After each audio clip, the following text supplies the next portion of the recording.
नमस्कार, मैं पंडित मनीष अवस्थी, ज्योतिषाचार्य। देखिए, आज मैं इस वीडियो में एक खराब योग पर चर्चा करूंगा, जिसे विष कन्यका योग के नाम से जाना जाता है। विष कन्या योग भी कहा जाता है। ये बेहद अशुभ माना गया है और ये 5-7 प्रकार का ज्योतिष ग्रंथों में बताया गया। उसमें से एक का उल्लेख मैं इस वीडियो में कर रहा हूँ। देखिए, अगर किसी कन्या का जन्म चौथ, षष्ठी या चतुर्दशी तिथि को हुआ हो, यानी छठी हो जन्म के समय, चौथी हो या 14 हो ये तिथि हो जन्म के समय, और शनिवार या मंगलवार में से कोई वार हो, और ज्येष्ठा मूल या श्रवण नक्षत्र में से कोई नक्षत्र में चंद्रमा गोचर कर रहा हो। यानी कहने का मतलब यह है कि ये तीनों चीज़ें अगर मिल जाएं, यानी या तो चौथ हो या छठी हो या 14 हो, कोई एक तिथि हो इनमें से, शनिवार या मंगलवार में से कोई एक दिन हो जन्म के समय, इन वारों में जन्म हो, और साथ में मूल, ज्येष्ठा और श्रवण नक्षत्र में से कोई नक्षत्र में चंद्रमा गोचर कर रहा हो। कहने का मतलब यह है कि जन्म के समय चौथ, षष्ठी, 14 तिथि शनिवार या मंगलवार में पड़े और उसमें ज्येष्ठा मूल या श्रवण नक्षत्र का योग बने, तो ऐसी कन्या विष कन्या के नाम से जानी जाती है। विष कन्या का योग ऐसी स्त्री के जीवन में घटित होता है। इसको बड़ा अशुभ योग माना गया है। और भी प्रकार के विषकन्या योग हैं जो द्वितीया, सप्तमी, द्वादशी, विशाखा, आश्लेषा, शतविषा आदि नक्षत्रों और शनिवार, मंगलवार, रविवार के योग से बनते हैं, लेकिन मैं अभी इसी योग पर चर्चा कर रहा हूँ। अगर इस प्रकार का विषकन्या योग है तो ये बड़ा अशुभ माना जाता है। प्रायः देखा गया है कि इस प्रकार के विषकन्या योग में जन्मी कन्या जीवित नहीं रहती। जीवित रहती भी है तो वह अपने लिए परेशानी का कारण होती है, कष्ट का कारण होती है, परिवार के लिए भी परेशानियां का कारण उत्पन्न कर देती है अपने ग्रह योगों के द्वारा। विषकन्या योग के प्रभाव से विवाह में बाधा होती है। पहली बात तो शादी नहीं होगी, शादी हो गई तो संतान जन्म में दिक्कत है।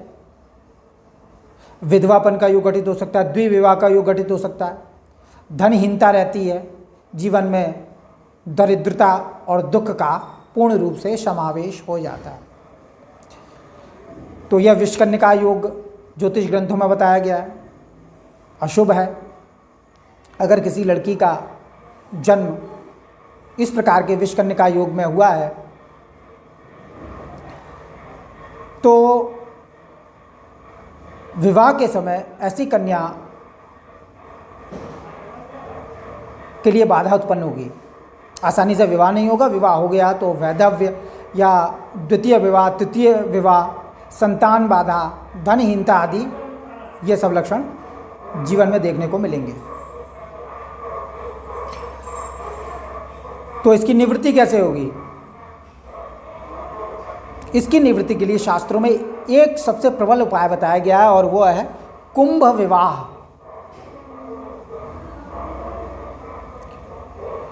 कुंभ विवाह जो होता है वो विवाह से पूर्व इस प्रकार की कन्या का विवाह कुंभ के साथ करके फिर किसी दीर्घजीवी वर के साथ कन्या का विवाह कर दिया जाता है। कुंभ विवाह कह सकते हैं आप, नारायण विवाह कहिए। कुंभ के साथ, कुंभ पर भगवान विष्णु को स्थापित करके भगवान विष्णु का षोडशोपचार पूजन आदि किया जाता है। उसके साथ कन्या का विधिपूर्वक ब्राह्मण विवाह संपन्न करवाते हैं और उसके बाद किसी दीर्घजीवी वर के साथ कन्या का विवाह कर देने से समस्त प्रकार के दोषों का शमन हो जाता है। क्योंकि भगवान विष्णु के साथ विवाह हो जाता है तो विधवा होने की संभावनाएं जो है वो ख़त्म हो जाती हैं और तमाम तरह के दोषों का शमन सहजता से हो जाता है। तो विषकन्या का, इस प्रकार के विषकन्या योग में कुंभ विवाह से पूर्व कन्या का करा देने के पश्चात ही ऐसी कन्या का दान करना चाहिए, कन्यादान पिता को करना चाहिए। अगर आपने ऐसे ही विवाह किया तो आप दुष्परिणाम देखेंगे। ऐसी कन्या कभी सुख का जीवन नहीं जी सकती है।